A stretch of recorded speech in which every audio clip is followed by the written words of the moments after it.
And may I ask Palak to join her on stage as well? And we will call the recipients of the award. The award is for the Fashion Innovation Icon, Vegan Leather category to Amati. So we'd like to call on stage the founder of Amati, Pratik Dadia.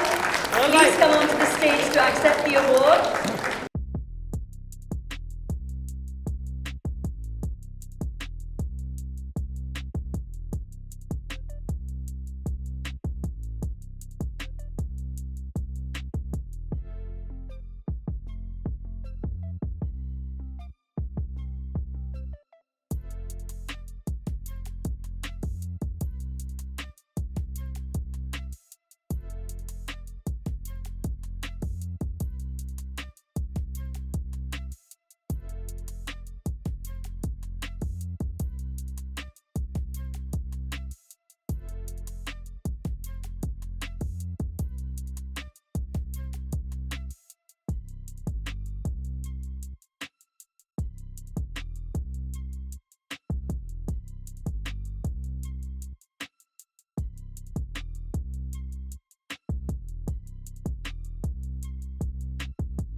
Animal welfare advocate, founder of the Jacqueline Fernandez YOLO Foundation, a passionate advocate for kindness, for fitness. Arvind Krishna, professional basketball player, actor, ambassador for Veganuary India and Veganuary, promoting veganism and animal rights. Kuntal Joysha. Kuntal is the first vegan to summit Mount Everest and has climbed major peaks all over the world, including Mount Lhotse, Mount Manaslu, and Denali. Also a nutrition and fitness coach and named one of India's top 30 fitness influencers. Welcome to all of you, and it's over to you, Palak.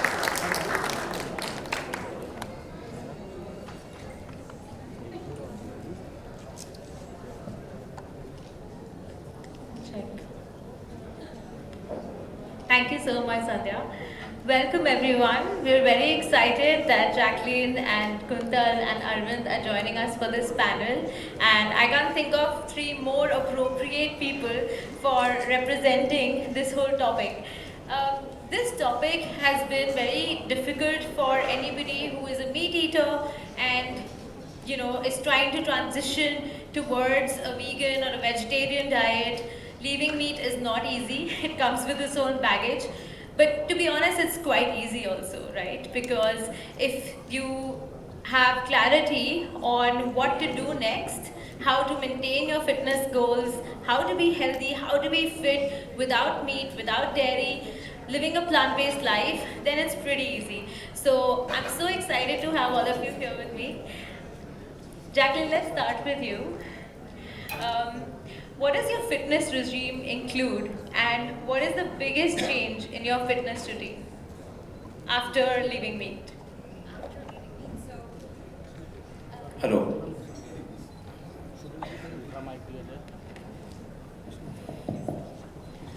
Hi everyone, thank you so much for having me here today. This is a very important conference, honestly, for me even to be at, and also to have such amazing panelists here. Thank you for joining us on the stage, and thank you for having me. So you asked me about my fitness regime. Well, I have been an actor for at least 15, 16 years right now. So I used to follow a very different fitness regime before. I think before it was more about aesthetics. When I used to work out and I used to choose my diet and I used to choose what I wanted to eat, it was more about, is this gonna make me look better? It was always about, is it gonna make me look better? Is it gonna make me look thinner? Will it make me look more beautiful? It was always about aesthetics. And I think now when I approach my fitness regime, it's more about, is there balance in my life now? Do I have mental clarity? And that was actually something that came along when I decided to go meatless 3 years ago. And I have to say the journey was not easy. It was very easy for me to transition into meatless. Transitioning into vegan was a little bit more challenging, I would say. But like you said, it's not impossible. It could definitely happen.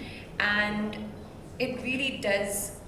What I feel was the biggest achievement, or probably the best success out of it, was that it did give me a lot of mental clarity. It gave me a lot of peace.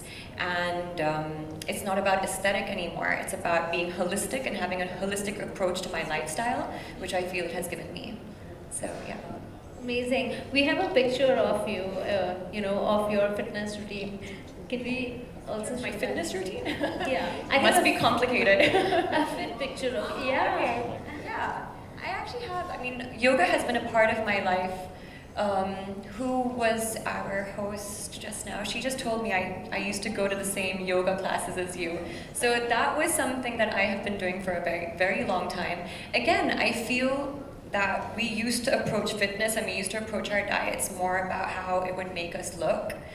And I would have so many people coming up to me and be like, hey, how do you have those toned arms? Or tell us about how do you achieve those calf muscles? And it was always, or how are you so skinny? A lot of times I used to get that as well. And that was the ideal at one point in my life for me. I would say that is not the way it is anymore. And really now it is about having a very overall approach. So yoga definitely fits very, very well into anyone looking to go into a holistic approach towards fitness. I would definitely recommend yoga. Yeah, fitness is mental fitness, mental clarity as well. It targets everything. It targets your flexibility, your strength, your mental clarity, which I think it needs to be well-rounded when you're approaching it. I love that. Our perception of fitness is so limited, but it's time that we expand that. Could you tell us what brought about this change for you? So, I think, a couple of years ago, I was gravitating and wanting to learn more about spirituality and go deeper into it. So I started studying about Paramhansa Yogananda and Babaji, and I started going deeply into meditation and looking at the benefits that it would give us, and also his teachings about how we need to be one with nature and we need to have a lot of mental clarity if we want to live a good life. And it was 3 years ago that I checked myself into their ashram, which was in Mud Island, and it was a very, very tumultuous time for me. So it was New Year's. It was going to be New Year's of 2022, and I wanted to just get some peace. My mother had unfortunately just had a stroke, and I was not able to be with her. So I decided that I really wanted to utilize this time and be at one with myself and send her a lot of energy. And the thing was, I woke up on the 1st of Jan, 2022, and I said, I'm never ever gonna touch meat again. Wow. Yeah. And I don't want to contribute to any more suffering, and I wanna, just change the way my life is right now. And that just happened for me. So you were just introspecting and this happened? Yeah. It was after a few days of meditation and at the ashram, and it was probably just the day before I was like, I'm gonna do this, and can I do this? No, I'm gonna do this. And then I woke up on the 1st and I've never looked back. I've never touched meat again after that. And it's been like 3 years. That is commendable, especially if you have such a hectic life, you're trying to make this change proactively. Were you a heavy meat eater before this? So I was raised a non-vegetarian. So my dad is a Sri Lankan, my mom's a Malaysian. There was meat at every single meal. So if it was our breakfast, if it was our lunch, if it was our dinner, it was just part of our staple diet, and we didn't know how to be without it. But the strange thing was, from a young age, I would sometimes look at beef and I would never be drawn to it, or I would never really want to eat it. So that was something I actually never even looked at as a kid. And then as I got older and I was in college, I started reading about veganism and, I want to try this right now, and but again, that was more about, apparently it's really healthy for you. This is a really good way to live. And now it is more about just reducing the amount of cruelty that that we actually do put onto the world, and just trying to find a cleaner, more pure way of living. It has become more about that right now. Yeah, you're also an animal lover, and I have so much respect for the work you do with, rescue dogs and with your foundation. So everybody, can we have a big round of applause for Jacqueline Foundation? Thank you. Alright, so is the Indian diet bad? I mean the traditional Indian diet, dal, roti, sabzi, for your health? I actually believe that the Indian diet is one of the healthiest diets you can be on. I think that there are a lot of misconceptions, and people confuse possibly like your quantity control, the amount of carbs you're packing onto your plate, the oil that you're using. Are you using good oils? Are you using bad oils? This whole attitude of chalte hai, kha lo, kuch nahi. I mean, it's fine. It's nothing's gonna happen. We tend to, I think, approach sometimes food that way, and the Indian diet has a numerous amount of superfoods that even the West now are adopting. But it's a part of our diet and part of our food that we've been eating for generations. Turmeric has become such a big deal in the West. Moringa has become such a big deal in the West. Even amla, which is such a basic fruit over here, has huge amounts of vitamin C. And these are parts of our everyday diet. So I really believe if you approach it the right way, it could be the best diet and the best meal you could ever have. Amazing. Do you think that celebrity diets is something which most people should follow, or? Well, look, everybody is different, every body type is different, every person's lifestyle is different, so I don't believe that you should be following specific celebrities' diets. What they're saying is according to their lifestyle and their body type. But if people do want to follow a certain celebrity, I would say follow them for maybe the dedication that they have towards their fitness, or the discipline, or the consistency that they have towards their fitness. Because each body type is totally different. It's completely different. Even when a lot of people, they come up to me and they ask me about my diet. I get this a lot about my diet, my fitness, what do I do? What am I working, what workout am I doing? And first of all, I have a job requirement, which requires me sometimes to rehearse 8 hours a day for a song, or there's an action sequence coming up. So it is very different, and my body will look a certain way because of that. So I do tell them to either first consult a nutritionist, consult a doctor. If you can work out with a trainer, ask them what they believe is best according for their body types. I think when you try to reach an ideal of somebody else's body, it can be very unnerving, it can be frustrating, because you may not be able to ever really get there. But everyone can be consistent, everyone can be disciplined, everyone can achieve that goal. So I would say go for that. Now I bet everybody in the room is wondering and curious about what is your secret to fitness, what is your diet like? Don't copy me though. I'm joking. I mean, of course I love giving fitness tips, and I've been doing this for so long. I entered the world of modeling when I was like 11 years old, and I've been doing TV hostings from that time. I was in Miss Sri Lanka. I moved into Moviez. I've done like songs where I need to aesthetically always look very good and very fit. So right now, of course, my approach is much balanced. A lot of people, when they see what I'm eating, they're like, how are you eating so much? They're very What are you shocked. eating? No, I mean, and I'm like, it's really, really simple. You just have to balance it out, and you really have to listen to your body. I love you're like, what are you eating? I get that, but so, I mean, for me, it is, I usually have about 2 meals a day. If I'm having 3 meals a day, the last meal would be very, very basic and very, very light. My breakfast is around like 10 o'clock because even though I wake up early, I'm an early riser, I wake up at around 6. I do like to start my mornings with a lot of hydration. I take sodium bicarbonate in the morning, which helps me alkalize everything. And my mornings are more about meditation and yoga and breathing. And then I go into having a breakfast because by that time I'm starving. But again, it is a very balanced meal. I usually would have either a chia seed pudding, which has my coconut milk and chias, which are great seeds, great for protein, or I'll have something which I actually stole this recipe from a fellow vegan actor, and he has this really cool breakfast recipe which is tofu scramble and avocado and sprouts, moong dal.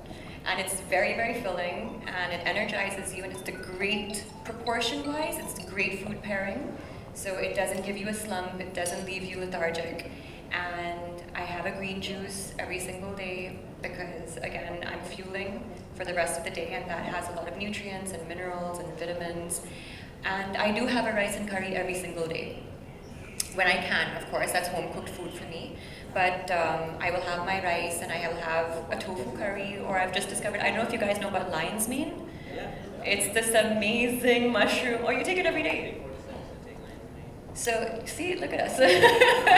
we're ready, we're up there, we're prepared. This is a very fit panel. Yeah, I just actually discovered lion's mane. It's available here, you can get it, and it works really nice in curries. It's actually a mushroom, but you don't feel like you're eating a mushroom curry because that sounds a bit weird.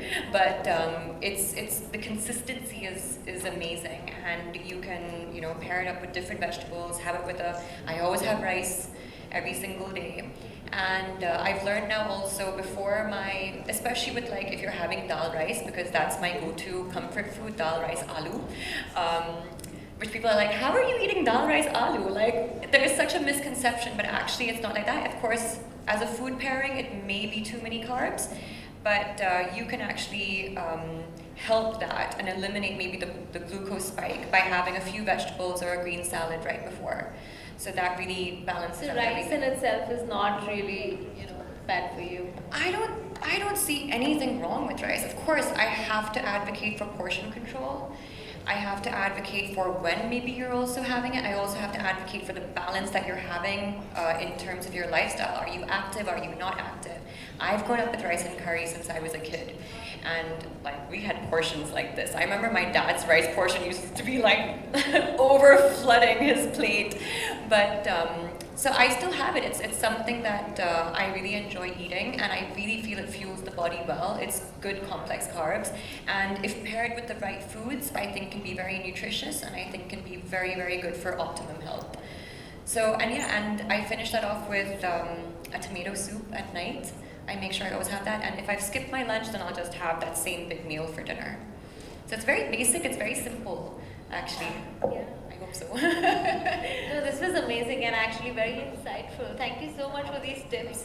I know you've asked people not to follow what your diet is, but I'm sure people will have a lot of takeaways. Yeah, I think just about food pairing, that could be something that they could be more conscious about, what they're pairing their foods with. And of course, making sure that you are targeting your proteins, your different food groups, and you're having a variety on your plate. I think that's important. Thank you. So my next question is for Arvind. Arvind, as a professional athlete and an actor, you need to be at the peak of your physical health at all times, right? And you just did a movie where you had to transform your body completely. And you've been vegan for so many years. Crazy. You must have had a pretty intense routine though. But what was your biggest change in your fitness routine from when you started to now that you're a vegan? Good afternoon, ladies and gentlemen. First and foremost, really happy to be a part of this lovely panel with Jacqueline, Kuntal, and Palak. And let's hear it for Jacqueline for coming and really lending her lovely voice for our cause. Um, Being an athlete and an actor is very challenging at the same time because while physically and aesthetically I have to fit a particular appeal, I have to be able to perform on the court.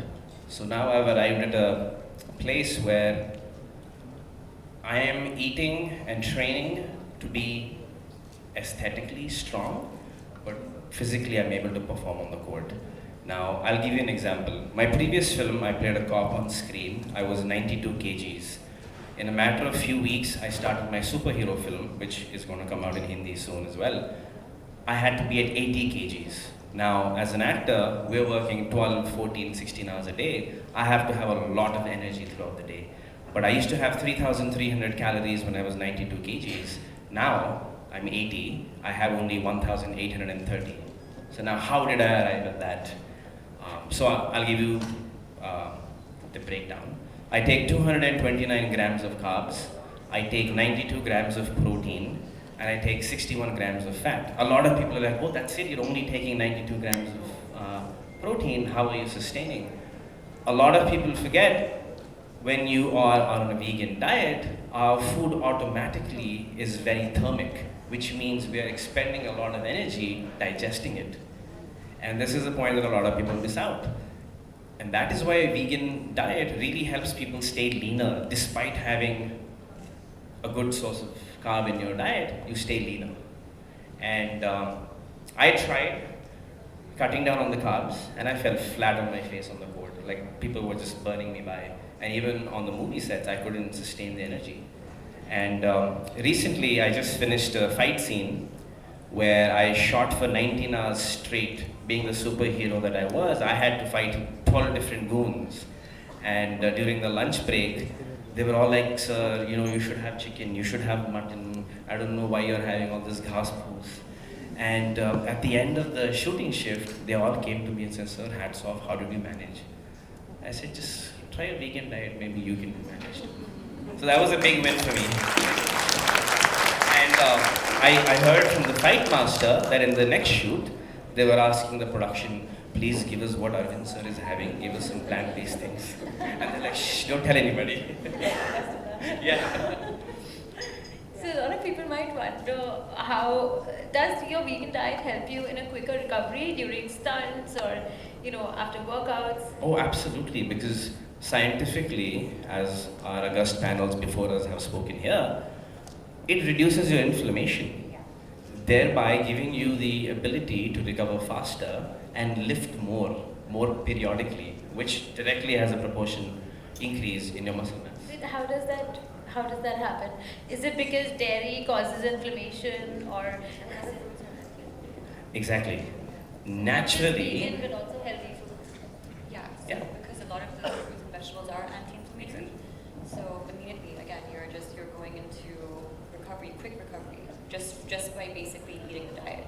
Exactly. Like, for instance, a lot of people have start cherries immediately after working out because it reduces DOMS, the delayed onset of muscle fatigue and soreness, but also it helps with the antioxidant injection into your body, which helps with, reducing soreness and increasing the nitric oxide in your body, which is great for blood flow, which is helping shuttling nutrients into your muscles. So it's a cyclical thing. Arvind, what are the essential nutrients that one mustn't ever forget when they, go on a vegan diet? I mean, do we need any supplements, or Yes. do you think that one can easily do this without supplements, or is it different for people? I think it's like Jacqueline rightly pointed out, everybody has a different journey, everybody has a different end result they're aspiring for. For the kind of goals that we have, and we change very quickly, like the roles or like the games that I have to play, I rely on certain amount of supplements. For instance, vitamin D is a very, very important supplement for me. Vitamin C is a very, very important supplement for me because of the joints, because of antioxidants. I take a lot of creatine in a day because a lot of vegans tend to be deficient in creatine. Creatine, obviously, the International Society of Sports and Nutrition has published the maximum number of articles on creatine. I don't need to elucidate further. Creatine helps me lift better. Creatine helps me stay more hydrated. And the latest research says that creatine helps with cognition. So when Jacqueline said mental focus and I'm more aligned, creatine helps me do that as well. And I also take another supplement which we all know branch chain amino acids, right? What are the 3 branch chain amino acids? Very good, 10 points for you. Even I didn't know that, by the way. So branch chain amino acids are very, very important because one of them is called leucine, which is very, very important for muscle protein synthesis. It helps activate the mTOR pathway. So I take a supplement called HMB, which is beta hydroxy beta methyl butyrate, which if you take 3 grams of it is equivalent to 60 grams of leucine, which is equivalent to 600 grams of protein. That is humanly impossible to take. But this pill I take, which is called HMB, the second most researched supplement on the International Society of Sports and Nutrition. And it helps because when I'm in a caloric deficit, I can take this and ensure my muscles are not starving, my muscles are in a state of anabolism. I'm sure a lot of people in the audience are wondering, are there any side effects to these supplements? There are no side effects. These are all natural supplements because ultimately these are all just there are metabolites of amino acids. So they really help. And now a lot of people who have had accidents or who've been hurt are now being given HMB by doctors so they don't lose muscle when they're hurt. And a lot of older people are now, patients are being given HMB now. So their muscle doesn't waste because there are certain people who have conditions where their muscles waste. So HMB is now being given to them. So why doesn't that translate into athletes? It does. And I do it. I recently had a really bad knee injury.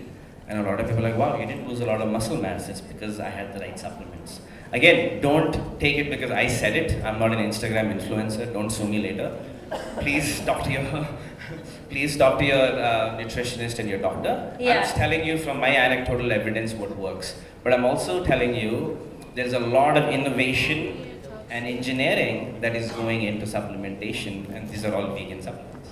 Yeah. Which I think is amazing because I know a lot of you are innovators. So I wanted to touch upon this point to say, hey, innovate and give us even better supplements so we can do even better.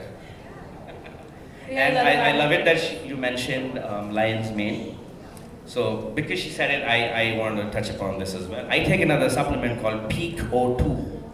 So it is 6 different types of mushrooms, of which a lion's mane is one of them. The other ones is cordyceps. So cordyceps has 2 types, cordyceps militaris and sinensis. So that when you take it, it really helps your endurance levels. So again, it's just mushrooms. So if mushrooms can do that, imagine what all our ancient Indian products can do. And I say products because I pay 3,000 rupees a month customs duty to import Shilajit from abroad, which is found in Himalayas. Same with ashwagandha. And I feel really bad. Like, I mean, these are our ancient products. Why are companies from the West patenting them and selling it back to us at premium prices? I literally bleed money paying customs duty, and I feel bad. Yeah. And exactly. So I'm like, all of this is there in our culture. Yeah. So why can't we value it and not treat it as, oh, this is just purana zamane ke log hain? No, they did these things for a reason, and that's why our ancestors were so healthy. Well, thank you, Arvind, for these amazing insights. I want to reiterate what Arvind said. None of this is doctor's advice, and especially if you have any pre-existing condition, please consult your doctor and your physician first, and take inspiration from their fitness goals. I know I am. Coming now to Kuntal. Kuntal, you're the world's first vegan mountaineer, and you have been vegan before this for a long time. How long did it take you to prepare for your first vegan trip to Everest? And how was your health at that time? Right, so I've been a vegan for nearly 22 years now, and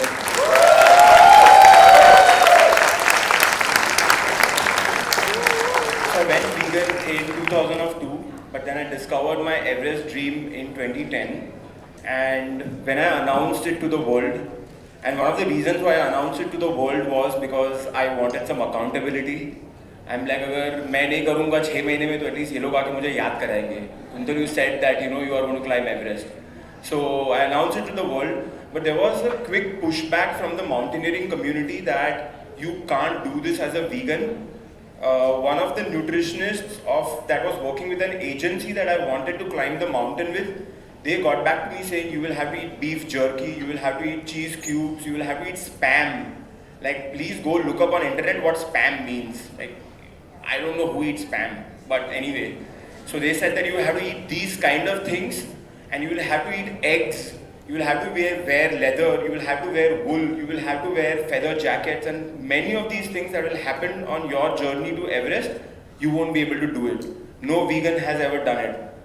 So I'm like, I'm going to climb as a vegan, or I'm not going to do it at all. Let's just,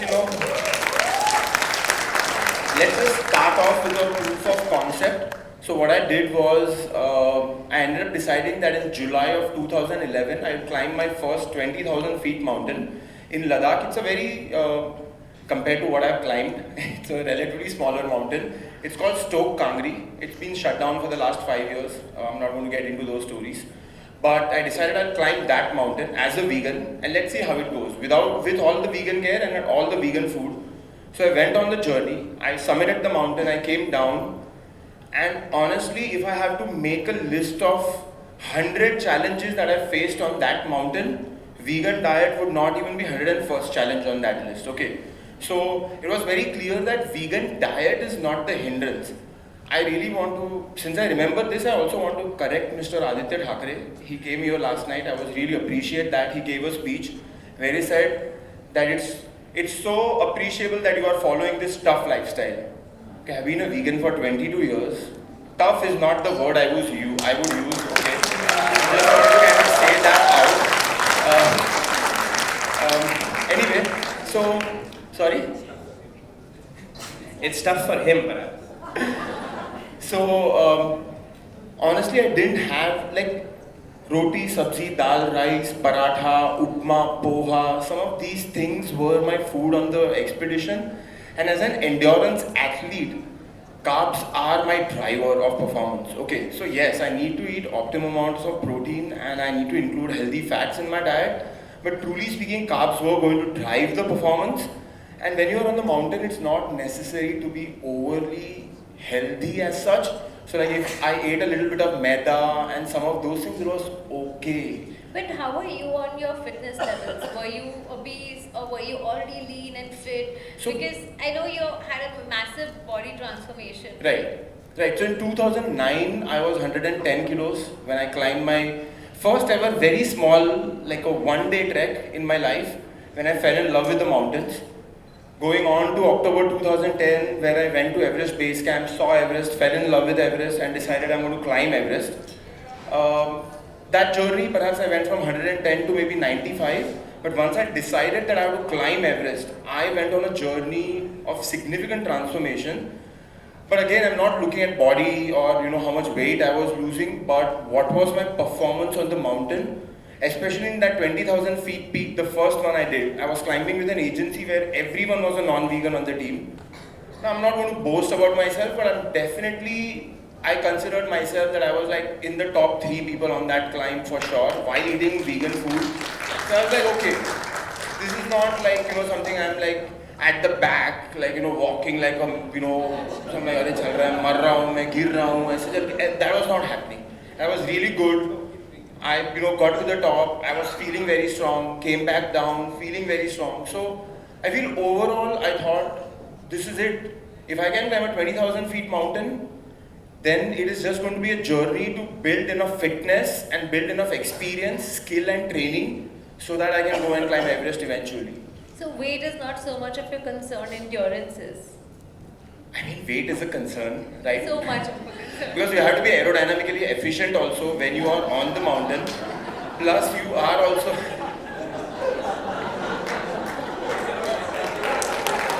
What do you do on the mountains, Kuntal? Plus, also, I'm carrying myself, right? So, if I'm 95 kgs opposed to if I'm 75 kgs, then I'm carrying 20 kgs lesser, right? then I can carry a 20 kg pack and feel like 95 kgs, right? So it matters. I'm not saying it doesn't matter, but it's not as if when I started my mountaineering journey, my goal was that I had to go down to 75 kgs. No, the goal was let's just start eating smartly, let's just start fueling smartly, let's just start training smartly, and then weight loss at that point was more incidental. But my recent journey 5 years ago, as I came into the world of strength training and resistance training, with a goal that when I'm 44 right now, my goal at when I am 50 is to stand on a natural bodybuilding stage, compete. I'm not saying I want to win or anything, but compete. And ऐसा नहीं होना चाहिए कि क्या poop physique है. Like no one should say that. Like people should feel like अरे यार solid physique, good, great. And then come down the mountain and go and climb perhaps a mountain like Everest again. So to show to the people that I can be a strength athlete and at the same time I can continue retaining my endurance and doing all of this while staying vegan.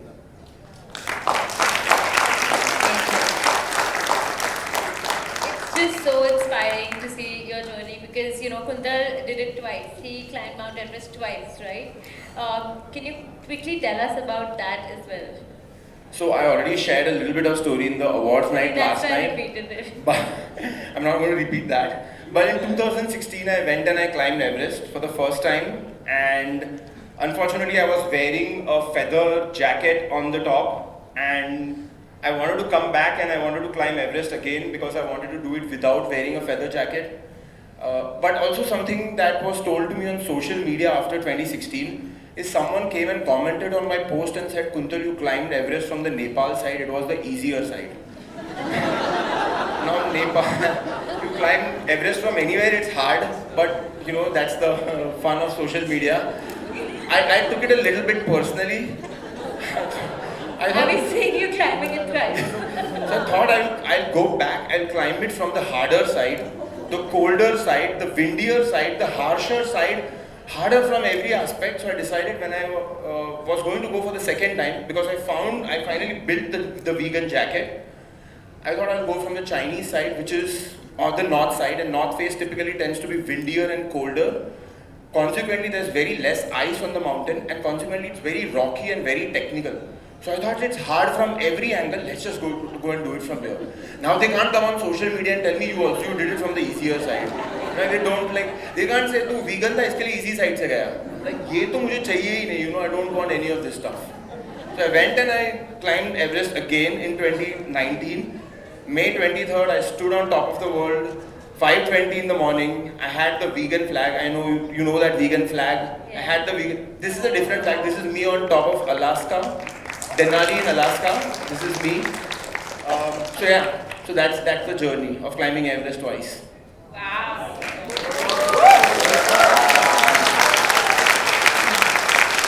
By the way, because we were talking about weight, I ended up putting a little bit of weight on around 2011 time, and in 2012 I went on an expedition, and after a very hard day's climb I entered the dining tent, and there was an Australian climber. I'm not going to take the name. Let's say the name is ABC. ABC sees me, and he had seen me struggling for the 20 days. Okay, I'm going to swear a bit, so please, I'm just saying it from upfront. Trigger warning, whatever, I don't know. He said, Kuntal, you are fat as fuck. And this is in front of 20 people, okay? You need to go home, you need to train and come back again. This is what he said. And I before Everest or after Everest? This was before Everest, 4 years before Everest. And I really didn't take him, I didn't take it negatively, I instead took it very positively. I took it as, someone's giving me feedback that I really need to go work harder on myself, on my skills, on my training. And 2016 when I submitted, his ABC sent me the first congratulations message on my post. Willpower. That's what Kuntal's second name is. Kuntal Willpower Joshi. Kuntal, thank you so much for these amazing insights. Could you also tell us what diet, because you're also a fitness coach, right? And Right. you also train a lot of people, students who want to, mountaineers who want to climb Everest. So what diet do you recommend to them and for the recovery as well as to be able to fit, to be able to summit? So, a pretty reasonably simple diet What I believe is that what you are eating right now needs to be improved rather than you completely gutting your current diet and trying to do something new and drastic. So whatever you are eating right now, trying to improve that. So I work with people one-on-one and try to teach them how you can improve that. But primarily, the fundamentals that I focus on are a very whole foods focused diet. So about 80% to 85% of your plate should be whole foods, with some flexibility to eat whatever you want to eat. So I don't demonize any foods, I don't demonize oil, I don't demonize supplements, I don't demonize anything. My mindset is of inclusivity.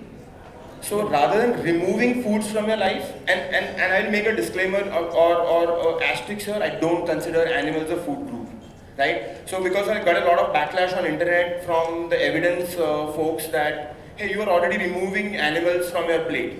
So that's a big food group you are removing, but I don't consider them a food group. Okay, Why don't you consider them as food group? Animals are sentient and emotional beings with individual characters. They are like us. They are social beings, right? Am I eating you? Am I killing and eating you? No. Why am I killing animals and eating them, right? It's just very simple for me. That's why I went vegan 22 years ago. But again, a plate which has significant amount of vegetables, both raw and cooked, which is why I don't agree with the raw diet. I don't think people should be doing raw diet. I don't think people should be going fruitarian. Those are very extreme forms of eating. I do not agree with them. That's a complete no for me.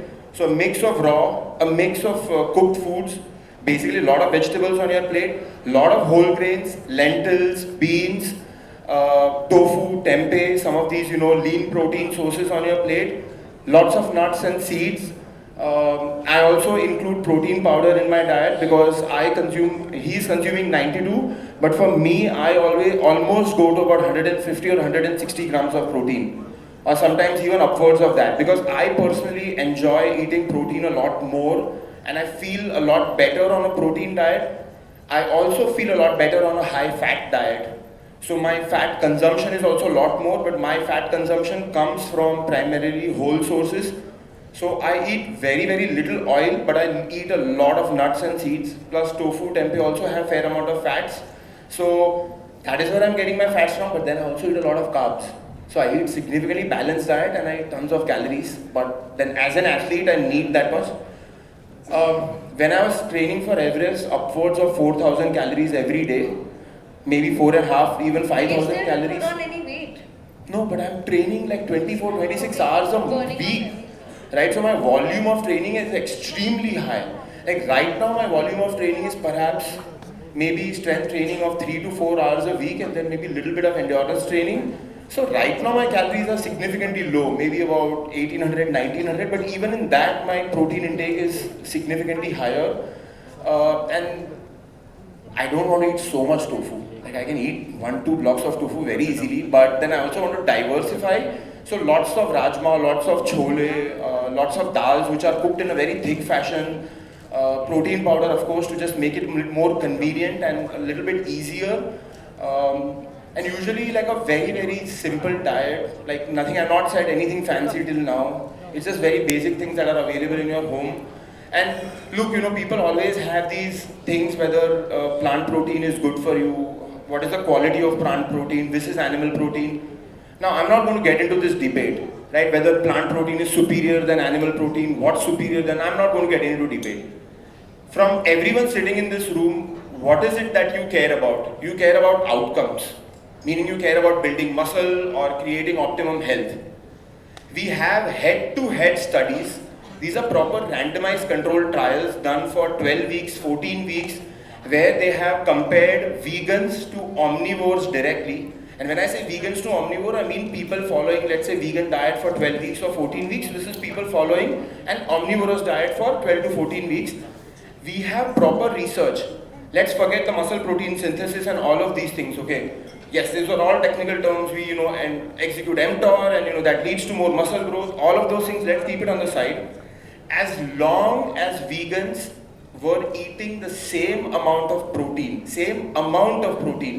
as the non-vegans, and as per the recommendations for strength training or for resistance training, In last 5 or 8 years, there have been more than 10 plus studies now done across the world by multiple labs. Right? And some of these labs are very prestigious protein labs. And they have found that both vegans and non-vegans build the same amount of muscle mass. And that's what we care about, right? Why do we care about what is, triggering what downstream mechanism in my body? I care about, can I build enough muscle mass?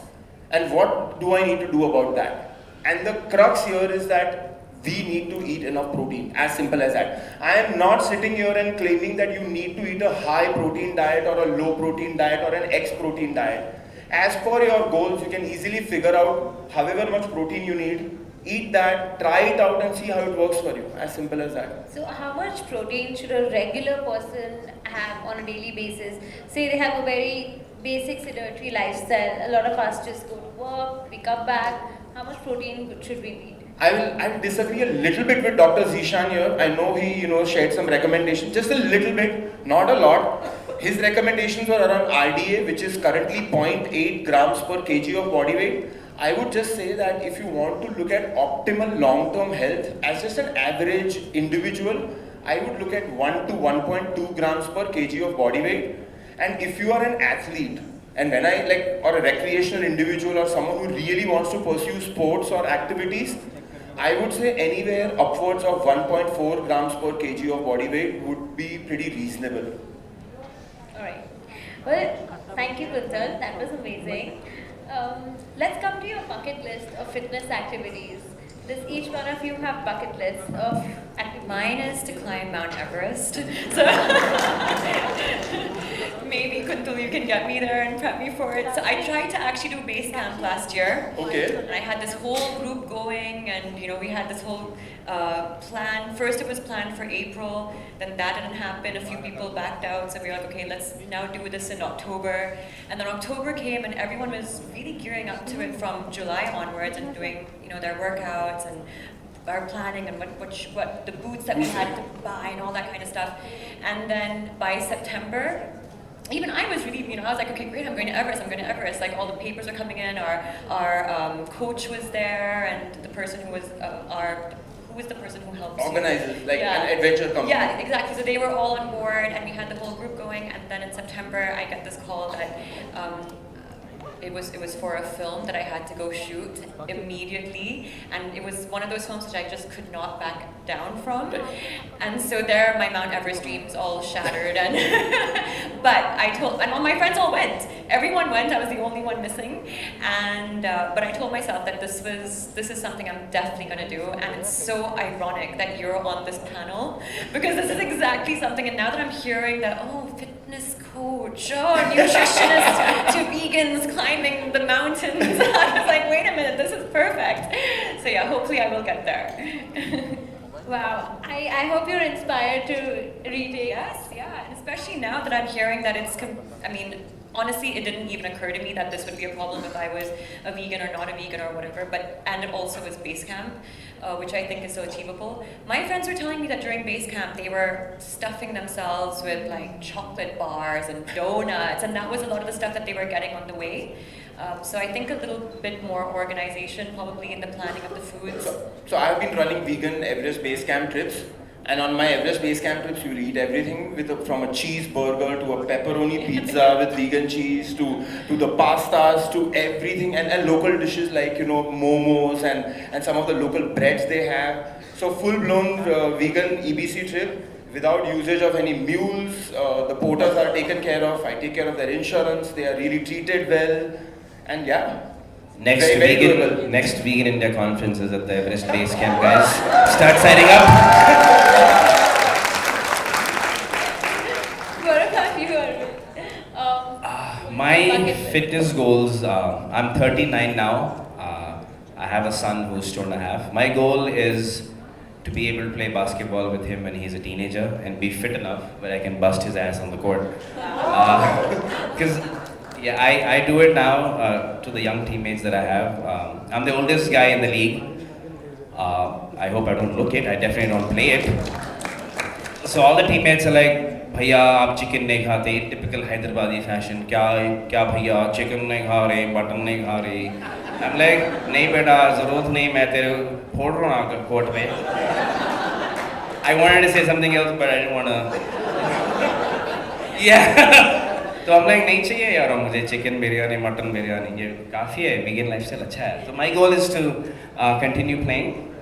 And yeah, one of the reasons I actually wanted to do this superhero film also is because when I saw my son, I always want to be a superhero in his eyes. So I want to be a good role model for him. And if I can show him that I'm being a good role model by being a vegan, and for me, this is something that I wanted to mention because a lot of people ask me in the crowd as well. What does it mean to you to be like this manly man when you are on a vegan diet about testosterone, this, that? For me, my test levels are really high and I can show you the reports or you can come outside, we can talk. But for me, being a manly man is about how you treat animals, how you treat the people in the life. Like,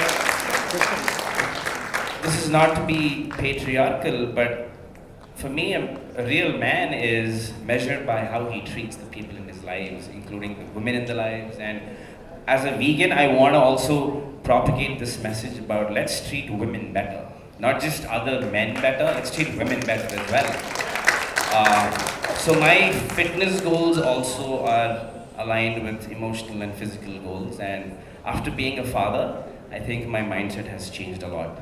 So obviously I'm going to still bust his ass on the court, but I want him to know that you can still be a very good person and be vegan maybe down the line. I'm not forcing him to be vegan yet, but one day hopefully he will be vegan. Kuntal, what about you? What is on your bucket list? And I know you've already done Everest, so you can't name it again. So similar to Arvind, I have a 4.5-year-old daughter. And I would love to go climb Everest with her when she's 16 or 18 or 20. So hopefully she takes up to mountain climbing. Hope she doesn't, show up and say, oh, no, I don't like mountain climbing. Then I'll have to find something else to do with her. No pressure, kids. No pressure. How do you maintain this lifestyle when you're traveling or working? I know the routine must be out of your control sometimes. I think when I'm working, it makes sense for me to bring my home cooked food with me. So packing a tiffin and bringing that with me because sometimes on certain places that we're shooting, we may not have access to the best food. And that too, if it's something that's like vegan, it's a little bit more difficult. So I usually do pack my food and also, being on a set, now everything is in order. So I usually have a snack box. And it's amazing how delicious you can actually make those snacks out to be. A lot of it constitutes nuts, seeds, dried fruits, all amazing nutritional value. All of them have. But if I'm traveling, I have found possibly the easiest thing and probably the most important thing if you're trying to stick to your diet is to carry vegan protein bars, vegan protein shakes that you can have easy access to. You just need to either add something to it or you can have it on its own. It really makes life easier because especially when you're traveling and you're in and out of airports and then you're rushing to one event and you're coming back the same day, it's very difficult to find healthy, good food on your way. There are really not that many options most of the time, so be prepared. I think that's very important, and you can really make a very, very good snack box for yourself, and it'll be healthy and it will be nutritious and it'll be filling and it will just do the job just fine. You've given us a lot of tips after this conference. Are you going to follow it? Arvind, what about you? You're traveling and working. When you're traveling, how do you? It's really hard, like she pointed out. But again, I think planning is really important. And fortunately, when I travel for my shoots, my chef travels with me. So again, my diet is very simple. If I'm given poha, tempeh and dal, I'm happy. I'm a very happy camper. I get enough of my nutrient requirements and I supplement. Recently, I was in Japan and a lot of people told me Japan is amazing for vegan food, blah, blah, blah, blah, blah. Wherever I showed up, everything had beef in it. Everything, even the sauces had beef in it. Or maybe I went to the wrong areas. And when I played 3x3 basketball, which is also an Olympic sport, so we have 3-4 games in a day. So if I have foods, I'll literally like be shooting and yakking on somebody. There's no way I can eat so much and play. So that's where these supplements really come in handy. And she pointed out protein bars. So I have some really nice protein bars that I carry with me all the time. And I'm very mindful about where I'm going. So there's a lot of very good stuff. Like trail mix, for instance, is amazing. So I make my own trail mix. Like it's Arvind's trail mix. And I carry it with me, which always gives me excess baggage, you know. So it's okay, it's worth it. I mean, I don't want to cheat on my meals. So that's why it's very, very important to be well planned. And yeah, use supplements, use protein bars, use snacks. Just don't cheat. Makhana is also a pretty good snack to have. Makhana is amazing. Makhana. And now they have flavors. Now they have, and honestly, everywhere you travel now in the world, it's amazing because, like I was just in London and it was all about these makhana, but they're called, I think, poppy seeds or lotus. They have it. Yeah, so they have a very Fox nut, pea seed. fancy name that it comes with in this fancy packaging. I'm like, oh, makhana! Yeah, exactly. Makhana. And it's all over LA because it's such a nutritious food as well. It's packed with so much nutrition and protein. So I actually have a little recipe which I use for my makhana. You might want to pick this one up. But so I love caramel popcorn, but of course, like that's not the healthiest thing that you could probably have if you're trying to be on a fitness journey or a health journey. So I take coconut sugar and I saute the makhana in the coconut sugar, and it all of a sudden becomes this really yummy, sweet, caramelized makhana. And I've not seen that on the market yet, but it's a healthy way if you want to have something like sweet, a sweet snack, and you don't want to be too crazy on the calories. It's a great way to snack. I didn't hear any of you mention nuts and seeds. Is it a no-no? Or No, is it Oh no, we mentioned it a lot actually. Trail mix is full of nuts and seeds. I mean, just dry fruits, or is it does it have to be a trail mix of a lot of things, or it's just a handful of dry fruits? Because I'll tell you why I asked. Dry fruits is different than nuts, right? Dry Sorry, I fruits is meant like But I have dry dry fruits. fruits. I'm from Yeah. Hyderabad. Khajur kha ke workout karna yaro. So I definitely have my People dates say- before my workouts as well. Yeah, Dates are because a lot of people say that when you turn vegan, right, this is a big debate, that you shouldn't have more than say 5 almonds a day or 5 cashews, because vegans, after having all this almond milk and cashew cheese, etc., you're always overdosing on that. So what do you think? Again, I think we are very aware of being in moderation. I love snacking on nuts and seeds because I know that it comes with so much good fat. It's great for my skin. I am looking at it also like, okay, what is this going to do for my skin, my hair? Because a lot of people talk about that. Oh, you're not getting enough nutrition. Your hair is going to start thinning out. Your skin's not going to start, it's going to start looking bad.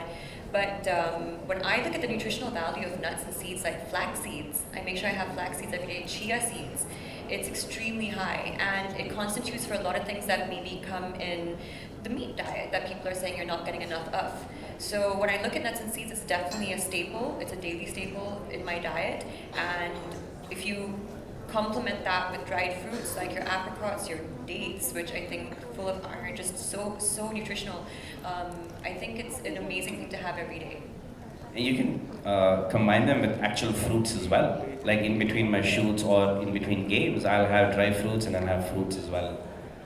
Because it's a good nutritional component there, but it's also tasty. Plus, it's nice to get fruits. You need the right fibers as well, right? And like your mom and grandmom probably told you, have your fruits. So I have my I don't fruits think as you can well. overeat them either. I don't know, I think it's a little bit difficult to overeat. What about almonds and walnuts and things like that? I think we should trust our body. When we've had enough, our body will tell us. I don't think we're going to be eating 100 almonds in one day, like in one go. I think we'll be, also yes, of course, you do have to be mindful. And if you are eating 100 almonds a day, I don't think that would be very healthy to do. Also, I just want to quickly touch upon this. I don't know. How many of you use like a app for nutrition? Do you guys clock in everything you eat? Yeah, because I use that. So if I've had like whatever I had through the day, I clock it, and then I'll have 5 almonds. It'll tell me not to have more. So guys, I actually brought my makhana with me, Oh, wow. homemade makhana, so maybe you guys can try this. And That's so sweet. this is how I actually carry it as well. And for the the rest of you, I'll put up this recipe on my YouTube channel so you can go and see it. How to be good. So this is actually and it's like fresh chili. Yeah, you can have it all. This is amazing. Wow, really nice. Yay! The sweet makhana worked. Thank you. Thank you guys. This doesn't taste like Around. makhana anymore. Oh really? Yeah. Tastes almost like caramel popcorn, right? Yeah, it does. Something that I love. So yeah, I figured a healthier I version. would love to have this in theaters during the movie. I know. Maybe you should tie up with somebody. Maybe I will talk to PVR. You've just now. given a white space idea to a lot of budding No one steal my idea. No, I'm joking. Or his idea. New ideas for me. Right. All right. So, how do you plan a vegan diet properly? Kuntal, let's start with you. I mean, you can have water. It's fine. As I said, just set up your plate. The maximum portion of the plate should be vegetables. Then include the lentils, the beans, and some of the whole grains. Some lean protein source like tempeh or tofu, or perhaps if you have access to seitan would be great. It's my favorite, but unfortunately we don't get it in Mumbai. Is that tempeh also? Is that tempeh a form of tempeh? No, seitan is vital wheat gluten, Oh yeah. and so it's primarily very rich in protein. Okay. So I would kind of do that, and some nuts and seeds and some fruits. That would be a reasonably balanced plate. No, I mean just want to keep it simple. I think that's what a lot of when people go vegan, I think they realize that their life just becomes simpler, right? Because the foods that you do actually require, you realize, okay, I do try to look for more variety in my proteins. I think that is a great way also to approach it, because a lot of people talk about, oh, will you be getting enough protein? So I like to look at the variety in it, and then just make my plate colorful, think about my food groups, and make sure again I get the right food pairing. So I think that's also important. But yeah, it really consists of like very, very simple. You don't have to put much thought into it. You can get very creative with vegan as well. Like, I mean, I think about like ways that I can make vegan desserts, and I can do fun stuff. Like I make vegan pancakes right now. I don't need anything else but like maybe a little bit of like almond milk or like a coconut flour. So it's like there are ways to actually maybe have the same amount of foods. And something, Kuntal, that also you had mentioned about being vegan, it is, you shouldn't really think about what your what you're losing out on, which is what I believe as well. It's not about like, oh, we're missing out on something now. It's actually about something that we're gaining. We're gaining right now an entire new world also of amazing new foods, whole foods, cruelty-free foods. There's a whole new world of that. So it's not really about what you have lost out on or what you're giving up. It's actually about what you're gaining now. Even spiritually, right? Yeah, exactly. Absolutely. Yeah, mental Spiritually, everything. emotionally, Yeah. physically, obviously. And for me, like, the first thing when I tell people, of course, in the narcissistic world, sometimes people are vain.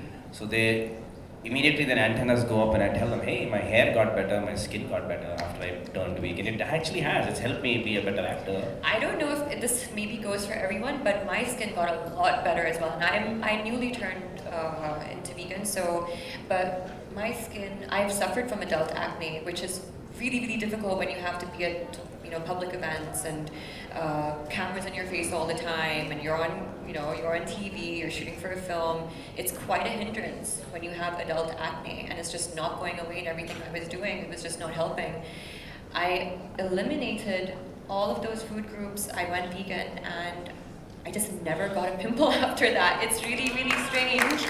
I don't know what I can constitute that to, and I've noticed a lot of people actually talk about that. Their skin starts looking really, really good.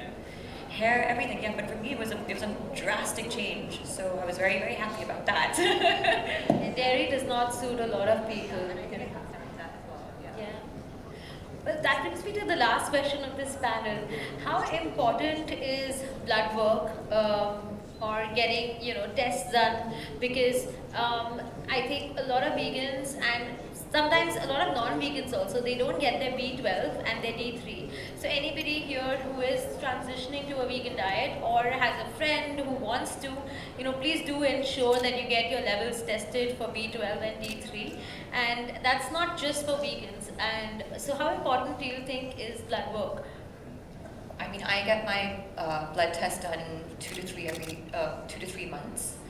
And yeah, just to check, because again, this was a fairly new transition for me, and I did want to make sure that I did not have any deficiencies. And the body is a machine. You need to keep checking up on it. You need to keep maintaining it. You can find it a lot through your blood tests. So of course, prevention is better than cure. It's important, and I've been very lucky. Touch wood, I've had no deficiencies since transitioning. So yeah, Fit as fab. yeah, I'm like, yeah, healthy. Yeah, I think blood work is really important. Like she said, get it done periodically, but also get these physical tests done. It's not just the blood work. You can actually go to the doctor, get the physical tests done as well, just to make sure you're okay. And if you have introduced something new into your diet, make sure you do blood work before and after, just to see how you feel. I think it's very important. I do it periodically, and I want to say it again for all the people who think vegan men have lower testosterone levels. I'm sorry to disappoint you, vegan men. I'm sure both of us have really high test levels. We're okay. We're good to go. All systems go, guys. I will echo both of you folks and just get vitamin B12, vitamin D3, both of these tested. If the levels are low, just supplements. It's a no-brainer. It's very easy. Vegan B12 supplements are very easily available in the market. Vegan D3 supplements, I feel, is a gap in the market. So if there are any folks, business folks out here, you can create a vitamin D3 supplement. And I'm saying gap because the supplement dosages that are coming from vegan world are like 600 IU and 800 IU. This is a slightly lower dosage. It would be good to make a supplement which is like maybe 2500 IU or something upwards of that, so that in a single dose we can get all the vitamin D that we need in a day. So I think that would be really good, like if vegan entrepreneurs work on this problem. There's one company in life which is not a vegan company that makes a higher dose vegan D3 supplement, but it's just literally one. And we as a vegan population are growing. So many of my vegan friends and vegan clients and everyone uses vegetarian supplements as of now. I use vegan supplements, but because I have kept my levels on track all the time. So I think that's something to keep in mind. B12, D3 tests done, and if the levels are low, please bring them up. And calcium as well. Again, a good supplement really matters. It could be a multivitamin, or it could be just these individual supplements. Calcium, selenium, copper, zinc, these are very, very important for all the bodily functions. Zinc, for instance, is great for our immunity. It controls 300 different enzymatic reactions. So get these things done, yeah. Right, my last question for Jacqueline is that how does a vegan diet help you look better or feel better? Why is this question just for me? We are ugly dudes on stage. It's like these ugly fucks don't matter. Look and feel, okay. And we're running out of time, by the way. I think we can all answer this. I think when it comes to looking better, it's, again, I touched upon how it made my skin better, and I think, yeah, there are many ways it made me feel a lot better. I would say that would probably be the more important thing, because right now in my life I am at this point where I want to have balance, and I want to have a holistic approach. I want to have a better lifestyle. I want to contribute more to the world. I want to live in kindness, and so in that way it has made me feel a lot better about my diet and the way I now approach my food and the way I approach my lifestyle. And yes, if we are talking about aesthetics, my weight doesn't fluctuate anymore, and my skin has become a lot better, and I feel like I have great energy, which is important. I think that's one of our main aims when we look at approaching our diet and our fitness. You want to have energy that can take you through your day, that you can approach your work with, and for us we need a hell of a lot of energy to go about, but it's like that for everybody as well. So it has been, I think, an amazing, magical journey for me, and I'm so glad that I was able to open up to it and become aware of it, and now being a vegan. Thank you so much for sharing that with us. That's really nice. And I'm sure anybody now has any questions after this panel will just, will just change their mind because a lot of people. But they were honestly, they have taught me so much in this session because there were a lot of things that not being a nutritionist, not being a doctor, even though you guys are not, but you know so much, you have such valuable insights into the nutrition of being a vegan. And for me, it's still a journey that I'm learning about. I think we sometimes tend to neglect that part, but it is as important as actually making that transition. You have to know. So thank you guys as well. Thank you. You taught me a lot today. We've been hanging out since yesterday. Okay, so okay, fine. You've already said thank you to them. I feel better now, thank you.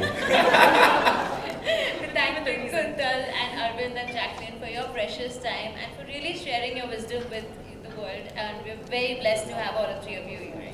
Hey, before we get off, I just want to do it with a larger gathering because we did it last night. So I'll say 1, 2, 3. Everyone says vegan, okay? 1, 2, 3. Vegan! Man, y'all still hungry, man. Let's do it one more time. 1, 2, 3. Vegan! Yes, great. I'm a basketball player, so I have to end, I'm gonna end the session. Yeah, exactly.